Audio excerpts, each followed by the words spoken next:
If you could possibly obey 99% of the law, but disobey in 1%, you are under a curse. Cursed is every man who does not abide by all the things written in the book of the law to perform them.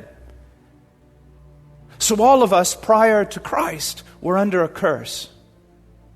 The sinner, apart from Christ, is under a curse.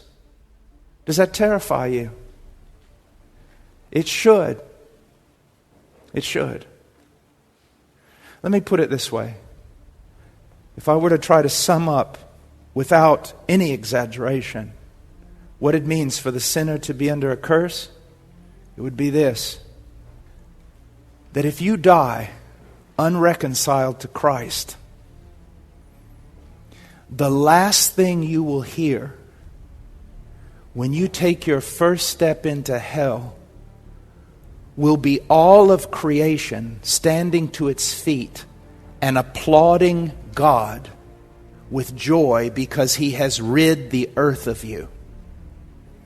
That's what it means to be under a curse. See, we do not understand how vile sin is, and we do not understand how vile we are apart from Christ. That on that day, even your closest kin, if they are redeemed and standing before the throne of God, when they watch you take your first step into hell, they will bow down and worship God for having judged you with righteousness.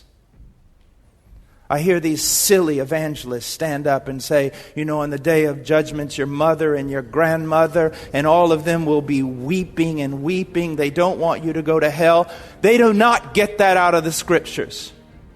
But even your mother will stand up and say, the God of all the earth has done right with you. And if you don't believe that, you don't believe the Bible, and you do not believe 2,000 years of Orthodox Christian theology. But you've just fallen into the trap of a soupy Western American evangelicalism. And that's all. Wives' tales. Humanism.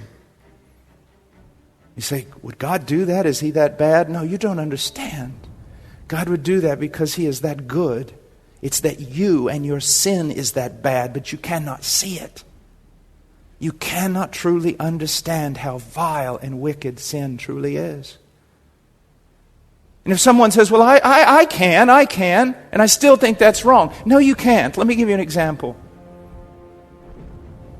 What Christians, defining that loosely, wear to the beach today in America, what they wear to the beach in public, if they had done that only 50 or 60 years ago, wore the same thing, the secular unbelieving authorities would have either fined them, locked them in jail, or sent them to an institution to have their mental capacity examined.